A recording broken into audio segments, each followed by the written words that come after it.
Welcome back to गोरलि channel नोंथांमोन गासैखौ बरायफिननाय जाबाय आरो दिनै बे खोन्दोआव नोंथांमोनजों सावरायनो नागिरदों 7.2 नि आद्रा थानाय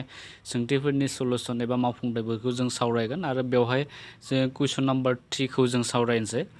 दा क्वेश्चन नम्बर 3 नि सलुशना मा जागोन? दा क्वेश्चन नम्बर 3 नि सलुशना जाबाय बेवहाय गिबियाव मा होनाय दं जों बेखौ लिरनानै लानोसै। होनाय दं बेवहाय sin थीटानि मान होनाय दङ। sin थीटा इक्वल टू बेसेबां दङ 3/5 होनाय दङ। बेनिफ्राय आरो कुइसनाव दङ sin phi इक्वल टू 5/13 होनाय दङ।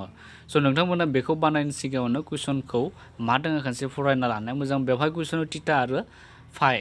खनासा खना दाजाबथाय मोननैनिबो माना जाबाय दाजाबथाय होनाय दङ आरो sin थीटानि माना जाबाय बे आरो sin फाइनि माना बे होनाय दङ। जायोब्ला जोंखौ sin थीटा प्लस फाइ आरो cos थीटा माइनास फाइ आरो tan थीटा प्लस फाइनि मानखौ जोंखौ दिहुननो होदो। बेनिफ्राय जों दा बेखौ बिदि बानायबाय। जोङो गिबियावनो नैबे sin थीटानिफ्राय जोङो cos थीटानि मानखौ दिहुनना लागोन आरो sin फाइनिफ्राय जोङो cos फाइनि मानखौ जोङो दिहुनना लागोन। स' गिबियावनो जोङो sin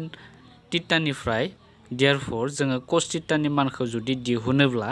जोङो माबायदि लिरनो हायो? जोङो √1 माइनास sin स्क्वायर थीटा। दा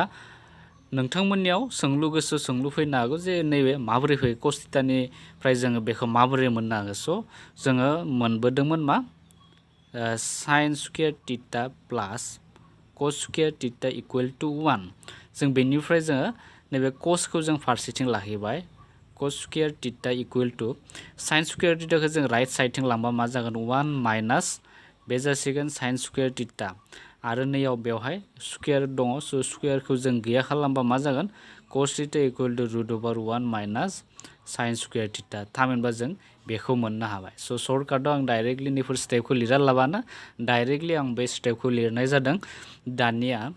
बेवहाय फज'दो 1 आरो sin थीटानि माना जाबाय बे 3/5 खौ जों फज'नांगोन माइनास फैबाय 3/5। बेनिफ्राय जिहेतु बेवहाय स्क्वायर दङ जों बेवहाय स्क्वायर लिरनो नांगोन। बेनिफ्राय √1 माइनास 3 into 3 बेसेबां जायो? 3 खौ खननै सानजाब्ला जोङो मोननो हागोन। जों बेवहाय 9 मोनबाय आरो सिङाव जाबाय 5 into 5 25 जों मोननो हागोन। बेनिफ्राय दानिया नेक्स्ट मा खालाम 25 जोङो बेवहाय एलसीएमआ जाबाय 25 into 1 बे जासिगोन 25 माइनास 9। बेनिफ्राय जोङो मोननो हागोन बेवहाय स' बे जाबाय 25। बे 25निफ्राय माइनास 9 थांबाथाय जों 16 मोननो हायो। बेनिफ्राय जों दा आरो नैखौ मा खालामनो हागोन? दा सानिया जाबाय 4 स्क्वायर सिंना जाबाय 5 स्क्वायर आरो बेखौ जुदि बानायलाङोब्ला नोंथांमोना गोलाव बानायनो हागोन आरो नैखौ मा खालामनो हायो 4/5 होल स्क्वायर। दा नै स्क्वायर आरो √1 दाननाय थांगोन मा थाखो 4/5 आरो नोंथांमोना बेफोर स्टेपखौ डाइरेक्टलि नैखौ लिरनानै डाइरेक्टलि नैखौबो लिरनो हायो। जुदि नोंथांमोना डाइरेक्टलि लिरनो गोसो जादों एबा सर्टकाटआव लिरनो गोसो जादों जों डाइरेक्टलि बेवहाय खनसेयावनो लिरनो हागोन। नैनिफ्राय नै स्टेप मोननैखौ लिराबाबो जागोन। स' जोङो cos थीटानि मानखौ जों 4/5 मोनबाय। बेनिफ्राय दानिया जों दिहुनगोन cos फाइनि मानखौ। स' cos फाइनि मानाबो बिदिनो सेम जोङो 1 माइनास sin स्क्वायर फाइ मोननो हागोन। दानिया फज'दो 1 माइनास sin फाइनि माना बेसेबांमोन? sin फाइनि मानखौ जों मोन्दोंमोन 5/13 जों मोननो हादोंमोन। बेनिफ्राय स्क्वायर लिरबाय जों बेवहाय। बेनिफ्राय दानिया √1 थाबाय 1 माइनास 5 into 5 बे जासिगोन 25 13 into 13 13 सानजाब 13 खननै जुदि सानजाब्ला जोङो बेखौ मोननो हायो 169 जों मोननो हागोन। बेनिफ्राय जोङो बेखौ लिरोब्ला नैबे जागोन 169 आरो 169निफ्राय 25 थांबाथाय बे थागोन 144 जाहैगोन आरो बे √1नि बाहेरायाव जों लिरोबा बे जासिगोन 12/13। जों cos फाइनि मानखौ बेसेबां मोनखो 12/13 जोङो मोननो हाबाय। दा बेखौ जों दिहुनबाय गिबियावनो। बेनिफ्राय जों दानिया सोंथियाव होनायफोरखौ जों दिहुननो हासिगोन। दानिया जों गिबियावनो मा दिहुनगोन? दानिया जोङो गिबियावनो sin थीटा प्लास फाइखौ जों दिहुनग्रोगोन जिहेतु बेवहाय कुइसनाव होनाय दङ sin थीटा प्लास फाइखौ जों दिहुनग्रोगोन दा गिबियावनो बेनि फर्मुला मामोन बेखौ नोंथांमोना हाग्रोनांगोन दा बेखौ जुदि जों फर्मुला लांब्ला बे जागोन sin थीटा इनटु बे जागोन cos फाइ प्लास बेनिफ्राय cos थीटा इनटु बेनिफ्राय बे जागोन sin फाइ बेनिफ्राय आरो दानिया मानफोरखौ फज'दो sin थीटानि माना बेसेबां जों सिगाङावनो मोनबोखादों आरो होखानाय दङ बे जाबाय 3/5 इनटु जों cos फाइनि मानखौबो जों दिहुनना लादोंमोन बे जाबाय 12/13 बेनिफ्राय प्लास फैबाय cos थीटानि मानखौबो जों दिहुनना लादोंमोन बे जाबाय 4/5 इनटु sin फाइनि माना बेसेबां sin फाइनि मानखौबो जोङो दिहुननानै बे होखानाय दङ sin फाइनि माना बे जाबाय 5/13 दानिया जों मा खालामनो हागोन दा केन्सेल खालामनो हागोन जों बे 5 आरो बे 5 खौ जों केन्सेल खालामबाय बेनिफ्राय आरो मा थाखो जोंनिया स' जोङो बे 5 जों 13 जों सानजाब्ला जोङो मोननो हागोन बेखौ 65 बेनिफ्राय 3 इनटु 12 जोङो मोननो हागोन बेखौ 36 प्लास आरो नोंथांमोना बेवहाय दाननोबो हायो दानाबाबो जेबो नङामोन स' बे जासिगोन 13 आरो बे जासिगोन 4 बेनिफ्राय दा मोननैनिबो एलसिएमखौ जोङो मा लिरनो हायो 65 जों लिरबाय बे जासिगोन 36 आरो 65 खौ जों 13 जों डिवाइड खालामबा जों 5 मोननो हागोन बेनिफ्राय 5 जों 4 जों इनटु खालामबा जों 20 मोनबाय बेनिफ्राय 65 आरो बे मोननैखौ 36 प्लास 20 प्लास खालामबा जोङो मोननो हायो बेखौ 56 दा दिहुननो गोनां sin थीटा प्लास फाइनि माना जाबाय 56/65 जों मोनबाय बेनिफ्राय दानिया नेक्स्ट जोङो दिहुनगोन cos थीटा माइनास फाइ स' cos थीटा माइनास फाइनाबो एखे cos बेवहाय दोङो थीटा माइनास फाइ बिनि मान दिहुननायाबो एखे गिबियाव नोंथांमोना फर्मुलाखौ हायोब्लासो बेफोरखौ बानायनो हागोन स' गिबियाव फर्मुला बायदि लिरदो बे जागोन cos थीटा इनटु cos फाइ बेनिफ्राय प्लास sin थीटा इनटु बे जागोन sin फाइ बेनिफ्राय दाना मानफोरखौ फज'दो cos थीटानि माना जाबाय 4/5 इनटु cos फाइनि मानखौ जोङो मोन्दोंमोन बेखौ जोङो मोन्दोंमोन 12/13 प्लास sin थीटानि माना जाबाय 3/5 इनटु sin फाइनि माना जाबाय 5/13 दा बेबो एखे सिगांनि बायदिनो एखे 5 जों 13 जों सानजाबा बे जागोन 65 4 जों 12 जों सानजाबा जोङो मोननो हायो 48 प्लास बेनिफ्राय 5 इनटु 13 बे जागोन 65 3 इनटु 5 बे जागोन 15 65 खौ जोङो एलसिएम लाबाय बेनिफ्राय 48 प्लास 15 खालामनो हायो बेनिफ्राय जोङो 65 बे मोननैखौ दाजाब्ला जोङो बेसेबां मोननो हागोन बेखौ जोङो 63 मोननो हायो दा बेनो जाबाय 63/65 जाबाय बेनि cos थीटा माइनास फाइनि दिहुननो गोनां फिननायमोन स' बेनिफ्राय जों दा नेक्स्टखौ बानायनोसै 10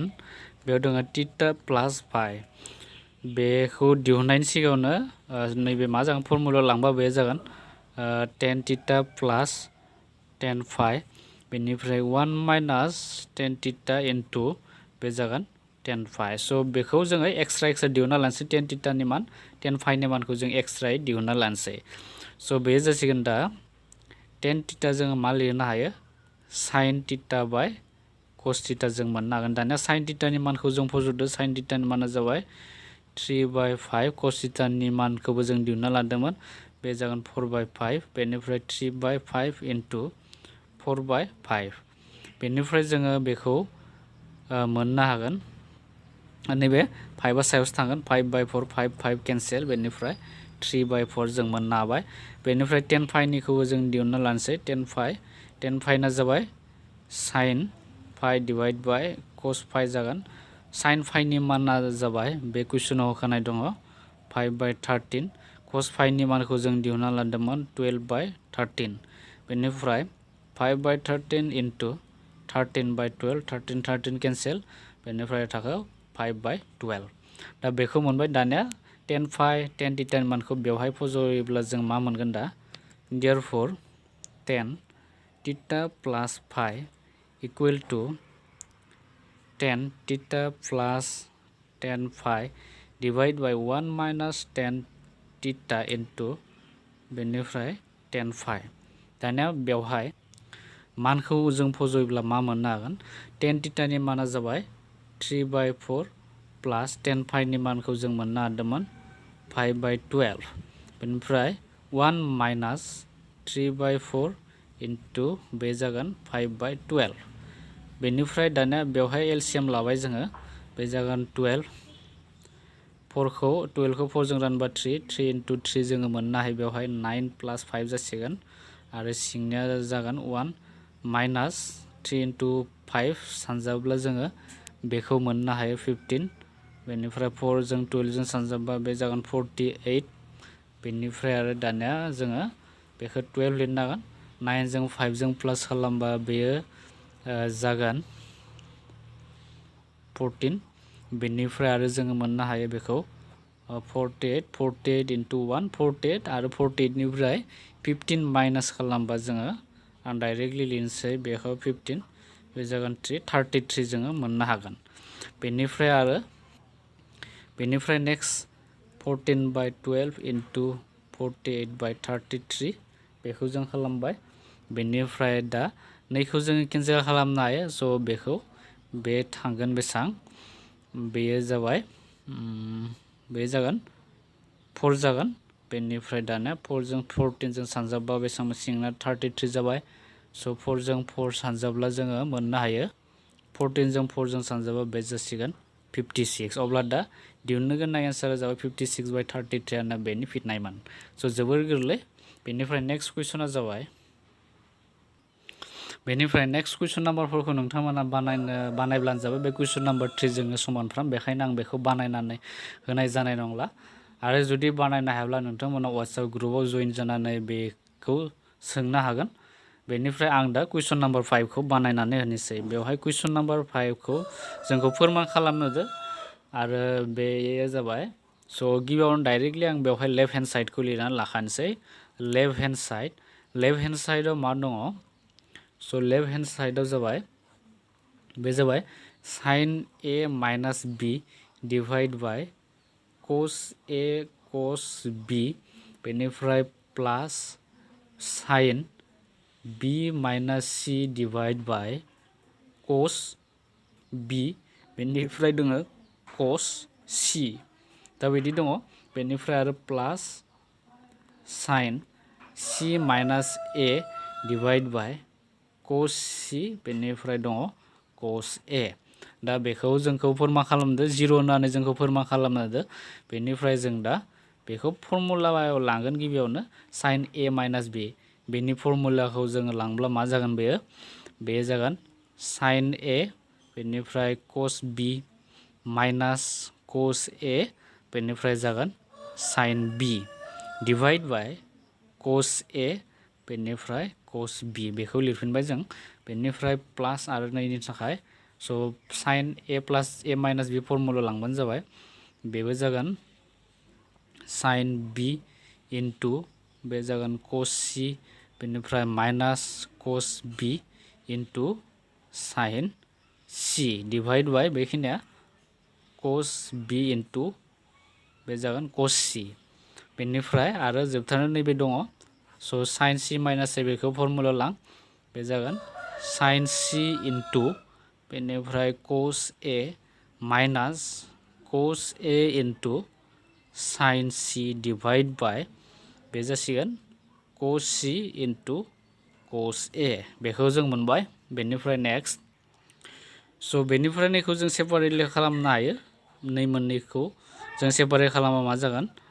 साइन ए कस बि बेनिफ्राय कस ए कस बि आरो नै माइनास सिनखौ माइनास सिन होबाय बेनिफ्राय आरो नैबे बे थागोन जोंना कस ए साइन बि डिभाइड बाय कस ए बेनिफ्राय कस बि आरो नैखौबो जों बिदि लिरसिगोन प्लास बे जागोन साइन बि इनटु कस सि डिभाइड बाय नैबे लिरसिगोन बेखौ कस बि इनटु कस सि बेनिफ्राय माइनास फैबाय माइनास बे जागोन कस बि इनटु साइन सि डिभाइड बाय कस बि इनटु कस सि दा बे जासिगोन बेनिफ्राय नैनि थाखाय आरो जों बेखौ लिरनो हायो स' गिबियाव नैखौ लिरगोन sine C into cos A divide by cos C into cos A minus sine फैबाय माइनास स' नोंथांमोना बेखौ कनफ्यूज जाना जों नैबेखौनो सेपारेटलि एक्सट्रा लिरनाय जादों बेनिफ्राय cos A इनटु बे sin C डिवाइड बाय निखिनिया जासिगोन बे जागोन cos C into cos A दानिया जों बेखौ केनसेल खालामनो हासिगोन नैखौ जोङो नैयाव cos B केनसेल जाबाय बेवहाय आरो नैखौ जोङो cos A केनसेल खालामनो हायो आरो बेवहाय जोङो माखौ बे मोननैखौ केनसेल खालामनो हायो आरो नैयाव जों cos B खौ केनसेल खालामनो हायो आरो बेवहाय जोङो cos A आरो नैयाव जोङो बेवहाय जोङो माखौ केनसेल खालामगोन नैबे cos A आरो बेवहाय cos A खौ जोङो केनसेल खालामनो हायो बेनिफ्राय नेक्स्ट जोङो लिरदो दानिया नैनिफ्राय जों sin A divide by cos A निफ्राय जोङो मा मोननो हायो जोङो tan A जोङो मोननो हागोन tan A आरो बेनिफ्राय जोङो आरो मा मोननो हायो नैनिफ्राय sin B बाय cos B माइनास बेनिफ्राय जोङो tan B लिरनो हायो आरो नैनिफ्राय जोङो मा मोननो हागोन आरो स' बेनिफ्राय बे प्लासआथ' प्लास फैबाय बेनिफ्राय आरो जोङो बेखौ tan B लिरनो हागोन आरो नैनिफ्राय माइनास फैबाय बेनिफ्राय जोङो tan C लिरनो हागोन आरो बेनिफ्राय जोङो मा मोननो हागोन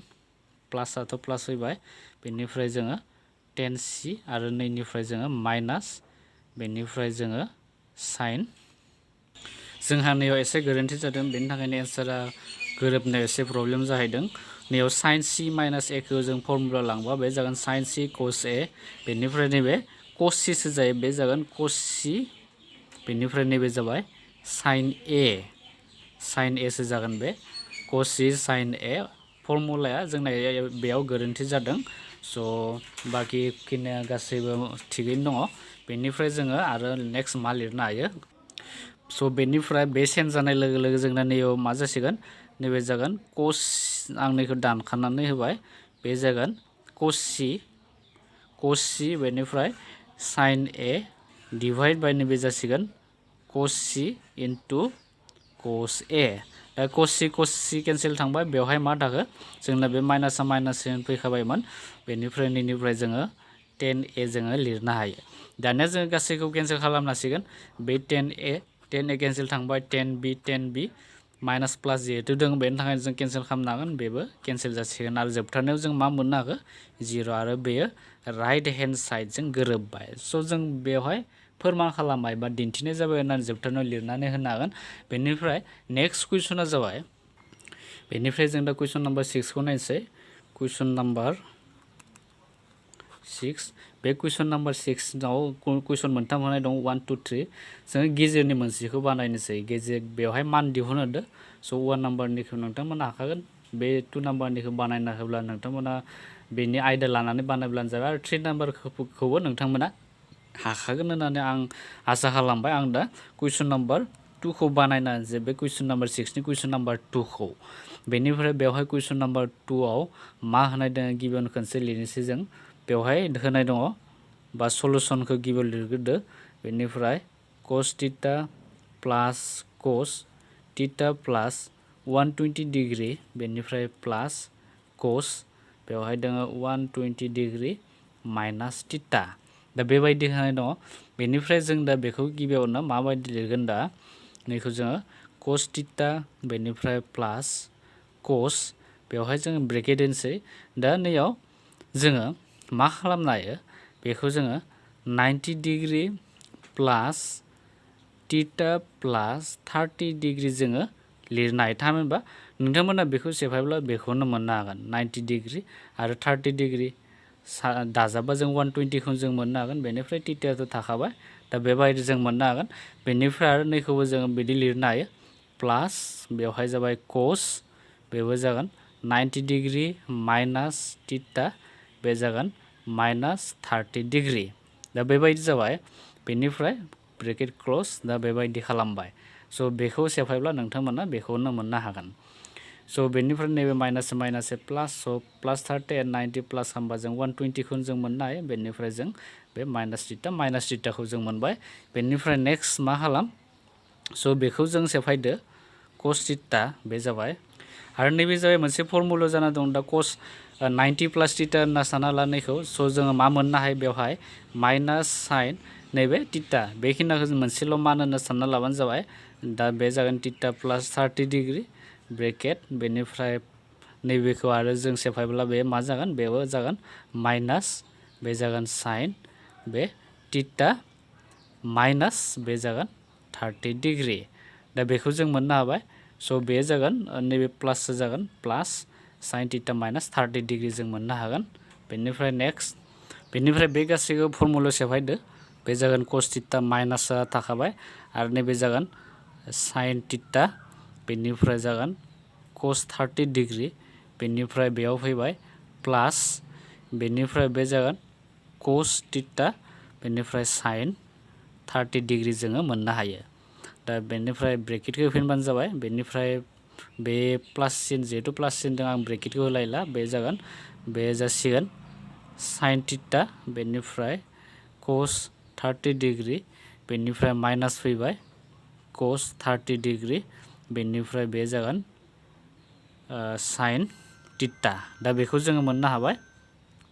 नैबे जागोन कस टिटा बे जागोन साइन 30 डिग्री स' फर्मुला प्रेक्टिस खालामाबा बिदिनो जायो बेनिफ्राय दानिया जोङो बे ब्रेकेटखौ सेफायजोबदो गासैखौबो बे जागोन कस टिटा माइनास ए प्लास ए माइनास जागोन बे साइन टिटा बेनिफ्राय बे जागोन कस 30 डिग्री आरो माइनास ए प्लास ए बे माइनास बे जागोन कस टिटा साइन 30 डिग्री जागोन आरो बेवहाय मा थाखो प्लास साइन टिटा कस 30 डिग्री जाबाय आरो बेवहाय माइनास दङ स' जों माइनासखौ लिरबाय बेनिफ्राय कस टिटा